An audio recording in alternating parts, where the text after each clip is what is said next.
मदनी कह रहे हैं कि औरंगजेब कौन ने है ये मदनी? कौन है? हाँ। कौन है ये मदनी? कौन है होता है इस देश का? हाँ। वो बाप है इस देश का क्या? क्या है? कौन? मुसलमानों को बेहतर बनाना चाह रही है, उसको भी एक मेन स्ट्रीम में लाना चाह रही है। सरकार चाह रही है कि केवल आप ये मुल्ला मौलानाओं के चक्रव्यूह में फंसकर पाकिस्तान वाली स्थिति में नहीं चले जाओ। वैसे आरोप लगा रहे कि छाबा मूवी जब से बनी है वो कहने हिंदू मुस्लिम को लड़ाने के लिए ये मूवी बनी, इतिहास के बारे में बताने के लिए नहीं बनी ये मूवी। अब इसको ये बताइए कि तुम जो पेलते रहते हो उल्टा संस्कृति मुसलमानों के इस पर, हाँ। तो अगर कोई सच्चा इंफॉर्मेशन, इसके पहले तो कश्मीर फाइल भी आया था, तो वो जो बोल रहे हैं विपक्ष के नेता, हाँ। उनसे ये पूछिए कि एक भी एविडेंस लाकर दिखा दे कि इस औरंगजेब ने भारत के विकास में, आर्थिक विकास में, सामाजिक विकास में, सांस्कृतिक विकास पर घाव पाल कर रखना चाहते हैं क्या देश में? अच्छा। क्या चाहते हैं आप देश में? हाँ। कि ये घाव एक निशान बना रहे? हाँ। हम इस घाव को मिटाना चाहते हैं। छाबा मूवी से कंट्रोवर्सी शुरू होने के बाद जो तमाम कंट्रोवर्सी का एक रूप देखा जा रहा है वो सड़कों पे उतर आए हैं। नागपुर में बीते दिन आपने देखा कि आगजनी हुई और आगजनी होने की जो सबसे वजह मानी जा रही है वो वजह मानी जा रही है औरंगजेब के कब्र को लेकर।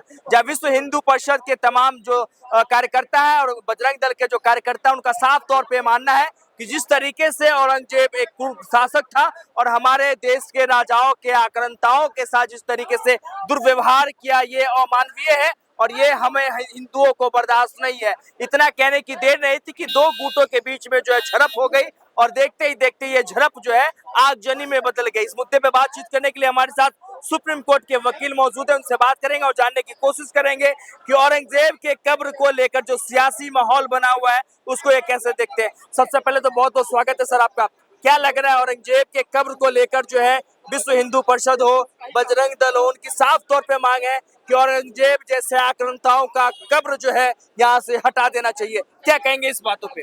बिल्कुल हटा देना चाहिए। उसकी जरूरत क्या है? हाँ। जिस व्यक्ति ने हाँ। देश के तमाम संस्कृति को, धरोहर को, संस्कारों को नीचा दिखाया हो, तोड़ फोड़ किया हो, काट मार किया हो, बर्बाद किया हो, मिट्टी में मिला दिया हो, ऐसे आदमी को आप सम्मान नाम से उनकी कब्र गाद खोद कर रखने और उनके नाम से रोड पे और चौक चौराहे बनाने, उनके नाम से सेंटर्स बनाने, इसका मतलब आप अपने शरीर पर घाव पाल कर रखना चाहते हैं क्या देश में? अच्छा। क्या चाहते हैं आप देश में? कि ये घाव एक निशान बना रहे? हम इस घाव को मिटाना चाहते हैं। मदनी कह रहे हैं कि औरंगजेब कौन ने है ये मदनी? कौन है? कौन है ये मदनी? कौन है होता है इस देश का? वो बाप है इस देश का क्या? क्या है? कौन है वो मदनी? कह रहे हैं औरंगजेब ने देश को बनाया, देश को बर्बाद किया कि बनाया? बनाया वो मदनी को बोलो, ढंग से इतिहास भूगोल पढ़ ले मदनी। जी। कि तुमने जो लगता है कि तुम मस्जिद के बाहर कहीं और चौक चौराहे, क्या नाम है उसका, मदरसा के बाहर कहीं निकला नहीं। हाँ। कोई अच्छे राइटर की किताब पढ़ ले जी। और औरंगजेब की कहानी जान ले क्या है। हाँ। समझे? और जो व्यक्ति इस देश के नाम सिस्टम पर नासूर है, हाँ, उसने पूरे कम से कम लाखों मंदिरों को तोड़ा, गजनबी की तरह, अच्छा। गजनी की तरह, और उसका तो इतना ज्यादा है कि उसने बाप को भी मरवा दिया, भाई को भी मरवा दिया। हाँ, उसने अपने बाप को वो पानी तक नहीं दिया जेल में, तो उसके बाप ने ये कहा था कि तुमसे अच्छा तो हिंदू लोग हैं जो मरने के बाद भी जो है मतलब शान में वो जल का दान करते हैं, जल और अन्न का दान करते हैं। लेकिन अभी भी देश में बहुत सारे नेता हैं, वो विपक्ष के नेता हो, वो कह रहे हैं कि औरंगजेब की जो उन्होंने देश के लिए किया, उन्होंने जो हिंदुस्तान के लिए किया, वो कोई भी शासक नहीं कर सकता है। तो वो जो बोल रहे हैं विपक्ष के नेता, उनसे ये पूछिए कि एक भी एविडेंस लाकर दिखा दे कि इस औरंगजेब ने भारत के विकास में, आर्थिक विकास में, सामाजिक विकास में, सांस्कृतिक विकास में, आध्यात्मिक विकास में और एकेडमिक विकास में, समझे ना, क्या योगदान दिया। कितने स्कूल कॉलेज बनाए, कितने हॉस्पिटल्स बनाए, कितने धर्मशाला बनाए, कितने रोड बनाए, कितने कम्युनिटी सेंटर बनाए, कितने विद्यालय बनाए। हमको एक भी दिखा दे कि इसने, औरंगजेब ने, उसने सिर्फ यही किया कि भाई हमको तो मंदिरों को तोड़कर मस्जिद बनाना है, हमको दिस करना है, डैट करना है। ये फिरका प्रस्त लोग थे और जो हिंदू को कुछ बचाना था तो उन पर जजिया टैक्स लगा देते थे हाँ।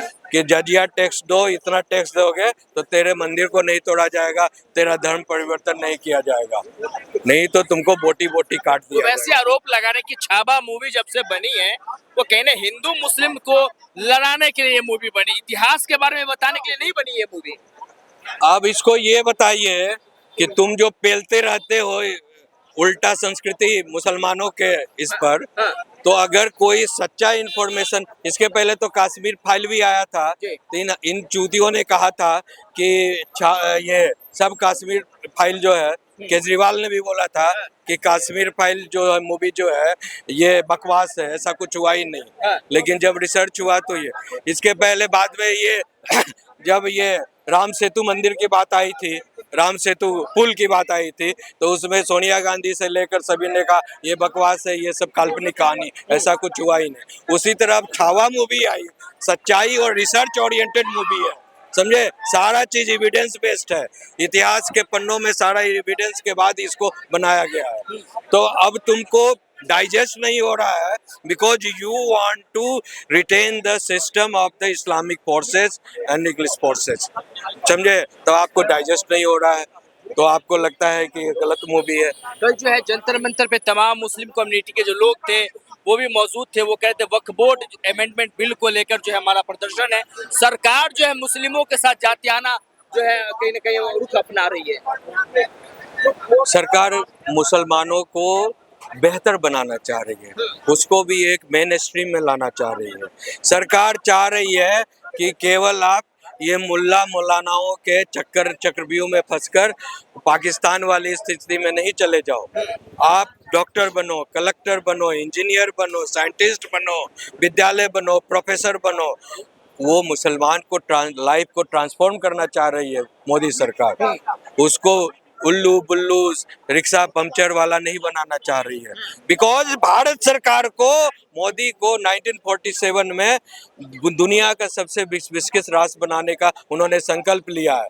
तो जहाँ पर इतने 80 करोड़ मुसलमान हैं तो उनका भी तो योगदान होना चाहिए बेहतर भारत में। हम चाह रहे हैं बेहतर से बेहतरीन भारत बने, स्वर्णिम भारत बने, तो वो पंक्चर वाला और मौलाना टाइप के लोगों से नहीं बनेगा। तो क्या लगता है कि वक्फ बोर्ड जो बिल आया है वो मुस्लिमों के हित में है? बिल्कुल 100%। हाँ।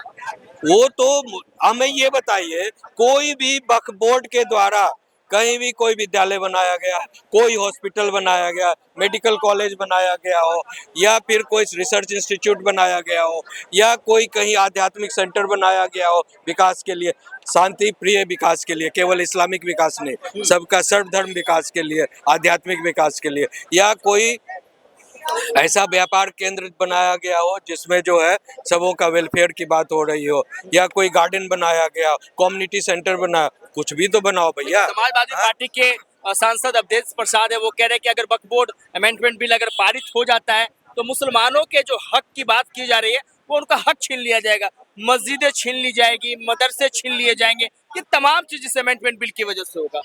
उसको बोलिए कि थोड़ा पढ़ाई लिखाई कर आ जाए। हाँ। क्या नाम है उसका? अवधेश प्रसाद। अवधेश प्रसाद, जी। उसको कहिए, हाँ मैं जानता हूँ, अयोध्या से जीत कर आया है, समझे ना। उसको कहे भैया तेरा तू तो जीत तो गया है, रोड बनाने के चक्कर में लोगों को कंपनसेशन एंड ऑल दैट नहीं मिल